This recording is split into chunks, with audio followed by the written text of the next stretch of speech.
I've got a couple of questions around fibre to the node and fibre to the curb in regional areas and places that might have been under the previous government or even earlier iterations of your rollout plan within the fibre to the whatever footprint, and that are now told that they're going to be inside the fixed wireless footprint. So a couple of examples that I want to use: Cessnock and Bellingen in the New South Wales Central Coast. Will fixed wireless deliver faster or slower broadband speeds compared to fibre to the node or fibre to the curb? Fixed wireless could deliver faster than fibre to the node in some cases, and depends on how close that home is to the node itself. So it's on aggregate though, unless you're surrounded by 3 towers and your house is directly underneath the tower, on aggregate, I thought it would be fairly reasonable to claim that you'll get a faster service if you are on fibre to the node or to the curb than if you are... That wouldn't be correct, Senator. As I said, we have taken the fibre fixed wireless product up to 100 megabits per second. So we offer right now speed tiers of 12.1, 25.5, 50.20, and we are in the process of taking it up to 140. And how much does that speed commitment or download commitment bandwidth degrade according to tower congestion if you've got everybody trying to switch it on to watch your download? It doesn't. We dimension the network to be able to manage. Sorry. We dimension the network and the cells in that network to be able to manage. If the bulk of the subscribers turn on at the same time, it doesn't start choking people. Sorry? If the bulk of subscribers all start hitting the tower at the same time, it doesn't start choking people. No, because we track the capacity and utilisation of each of the sectors on the cells, and we upgrade the cells as we see that as part of the capacity management plan. Are either of you gentlemen in a position now to provide us with whether you've got enough of an installed base to be able to show what is being delivered in aggregate in your fibre to the node, fibre to the curb and fixed wireless footprint, what the speeds actually in the real world that your customers are getting? Well, what they get is dependent on what the RSP sells them.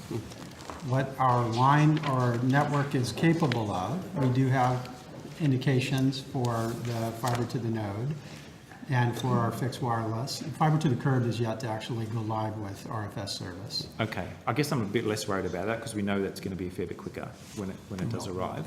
But I would have thought, like for like, if you're taking regional towns, and these are reasonably dense residential areas, by Australian standards anyway, that you could be guaranteed a faster service on fibre to the node. That was certainly under the Conroy model, if we can call it that. That would have been understood, and fixed wireless would have been slower. So you're saying that's been inverted in the intervening 10 years? Still today, fibre to the prem is faster than fixed wireless. Could go faster if customers chose a product that was faster than the fixed wireless. But you can see within the horizon of your build that that is going to invert, and you would be faster and better off, RSP notwithstanding, in a fixed wireless footprint, because that is honestly the inverse of what I understood to be true. I think, just to understand, are you talking about the future capability of those technologies, so where it might be in 3 or 4 years? We've been contacted by people in the Central Coast now. Sorry, there's a bit of chat. Senator Xenophon's actually got to leave. He was wondering whether he could just pop in for a couple of questions. So if we can just come back to these examples of towns, and I understand, again, quoting from IT News, NBNCo basically flipped 62 towns that would originally intended to receive fibre to the node connections under the original 3-year construction plan. 62 towns that got flipped under either fixed wireless or satellite connections. Did you dispute the reporting? Does that sound roughly what you would expect? I didn't read that article, Senator, so I don't know what you're talking about. All right, let's forget the article then. If I put to you that you have taken 62 towns that were originally within the fibre to the node footprint and flipped them onto fixed wireless or satellite, would I be accurate in that assertion? Well, we move technology around consistently, Senator, to optimize for that, so it could very well be the case. If you don't know, do you want to check for us? I'm happy to take that on notice if you'd like. Thank you. What I'm interested to know, and again, the comparison I'll tell you what's bugging me and why I'm spending a bit of time dwelling here. The idea that you are rolling out a fibre to the node technology that within your build horizon, well within by the sound of it, is going to be overrun by the speed you can deliver over fixed wireless, sounds to me like you're putting already obsolete technology into the ground. Mr. Simon Hansard won't pick up that you're shaking your head. No, so you were. So I just wanted to explain that. So you were talking about this before. Today, you can order, we'll have our speed tiers up to 100 megabits that you can order. If you're talking about future capabilities, then with under 5Gs, there'll be extra speeds. And we also see with technology like G-Fast that you can overlay on copper services, that those speeds will also increase. But Senator, let me make sure that, again, the base of understanding here is correct in non-engineering terms. So before the policy change, fixed wireless was seen to be at 25 megabits per second. FTTP was seen to be up to a gigabit per second. So fixed wireless people were 40 times less than what the fiber to the prem homes were going to get. Then we changed some homes from fiber to the prem to fiber to the node that has a 25 to 100 megabit per second range, depending on how close you are to the node. And since that time, we have done technology enhancements to fixed wireless to where that can go all the way up to 100 megabits per second for many of those homes. Not all of them, but many of them in the fixed wireless footprint. This is around the corner, but it's a close corner that we are approaching. Today, many people can order 50 megabits per second. So it's within the ballpark, but it is true that fixed wireless technology has evolved to where it can give a greater speed than those people at the end of the fiber to the node copper loop length, right? If they're furthest from the node, then right now they're capped at 25. Yeah. Quite frankly, the only way I can see us getting above that 25 for those homes that are at the end of that copper loop length is probably with fiber to the curb technology and pushing fiber further down the street. Let's do that then. Why are we stranding those people out on the end of those copper loops? Because it's still materially more expensive and it takes a lot longer to give them service. So what we are, as I mentioned earlier, and again, we'll make an announcement in due course as we work through the rest of the plans here for the new corporate plan. We're going to move a number of FTTN homes onto FTTC, and we are told you are technology agnostic, get the best network that you can. So we're constantly innovating to be able to do just that. We want to do it. We want to be able to give fiber to the curb to everybody that we can. But again, the principle of getting everybody connected first at the least possible cost to the taxpayer, best rate of return, and then coming back and doing an upgrade when customers feel they have applications that need it and they're willing to pay for the higher speeds that the retailers will sell them. Okay. At the risk of making this sound like an episode of Q&A, I've got a question from Twitter for you, which goes back to, I think we were discussing this with, I'm not sure, it might have been you, Mr. Simon, on dimensioning the cell capacity. Do they dimension off of usage or RSP capacity? Because there's a big difference, and I wasn't clear, and neither was Twitter, as to how you dimension. When you said there's enough for all, you don't need to worry about minimum speeds, you don't need to worry about cell congestion. Who were we discussing that with? That was John. Me. It was, yeah. I think how is it done? so. Our radio frequency is dimensioned off the kilobits per second you need to deliver the speed. So that goes through a series of algorithms to work that out. You mentioned the other of RSP. Or RSP capacity? John, this CVC? is back to the question of whether or not the CVC provisioning of the RSP hinders or... Correct. So this is That's right. two I'm very dodging back different about things. 40 So minutes.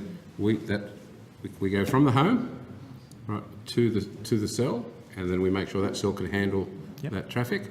We then take that down the tower. We take it back to a POI where the RSP has their CVC capacity and their backhaul.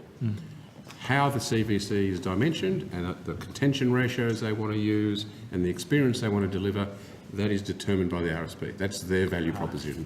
And the short answer is there is no connection to the RSP provisioning of CVC to how we dimension the cells. Sorry, can you just say that again for a tired person? There is no... Using shorter words if you're able. It two are not doesn't linked. matter what the RSPs dimension their CVC at. we dimension the cells within the fixed wireless towers based on the consumption we think that those users are going to have. Right. If the RSP wants to impose a choke point, that's up to them, and maybe the market Correct. sorts that out. Maybe it doesn't. So if someone wants to do 20-to-1 contention while someone else does 3-to-1 and there's a different pricing regime, that's part of an open market and up to them to differentiate. Okay.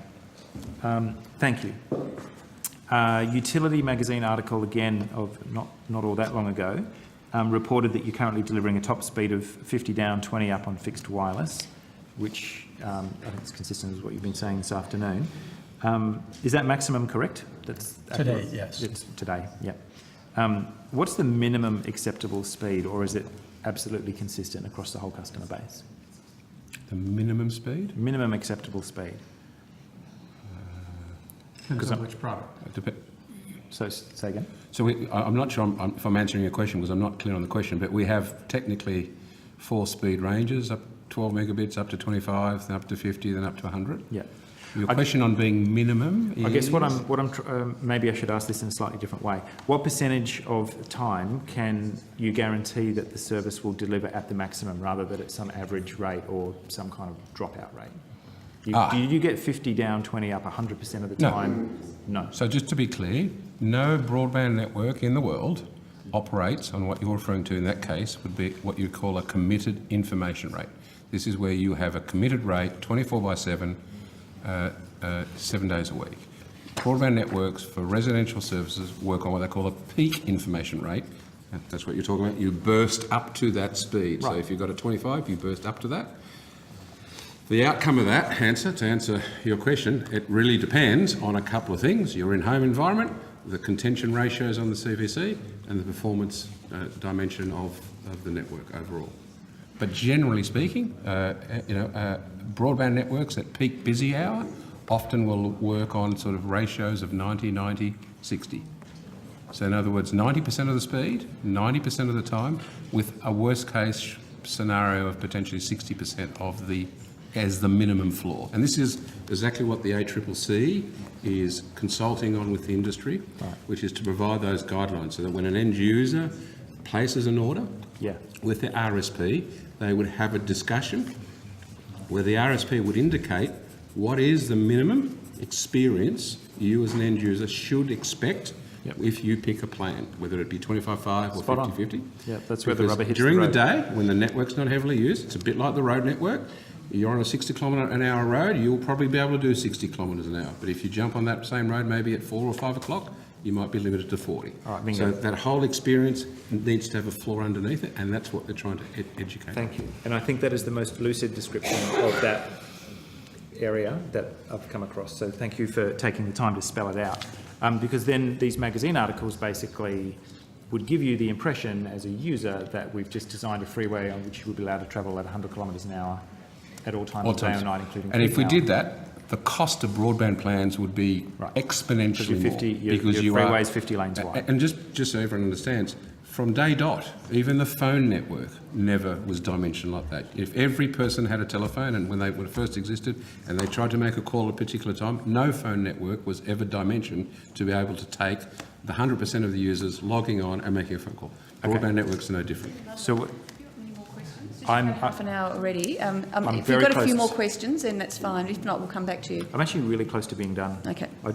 I feel like we've actually hit on something quite important. So as far as there are two things, and I'll just leave you with this if you could. If I'm a user, then the two things I want to know are, what are my average speeds going to be at peak hour? Yes? Yep. And the other thing I want to know is, if it's clagged up, whose fault is it, and how do I find out whose fault it is? Can you take those two on for us? I can answer the second one. Go on. Now, I mean, what should happen is your retail service provider should tell you that speed. If there's a fault in our network, they have the tools to be able to diagnose, and they also work with our network operating centre to see if there's a fault. If there's a fault on our side, it's our responsibility to roll a truck or do what has to happen to fix it. If it's in the access part of the network, that's our network, from the home to that point of interface. If the fault lies from the POI into their transmission network of the RSP or into international capacity or voice switches, the RSP fixes that. But your RSP is your point of interface. So they are your first phone call, assuming Absolutely. your phone works. Because we are a wholesaler and we're only part of the journey. We're only the access, the local access network. I'm familiar with that. How about the other question? As a user, I want to know, I figure that actually a more, at least equally important metric, service quality is going to be, what's the average speed I'm going to get at peak hour when the freeway is full? Yep. So And how... that will vary on the value proposition of your RSPs, because I could contend my backhaul transmission network at 10 to 1 versus someone else's dimensions at 3 to 1. That's exactly why the ACCC wants to lift that. just as well they're involved, isn't it? And Right. that's the discussion that we're going to have. And that's why we're working, and when I mentioned before, we want to turn our website and our communications to educate people more, specifically on these questions that you need to ask. All right. Thank you very much for your patience with a non-technical person. Thank you, Chair. Thank you, Senator Ludlam.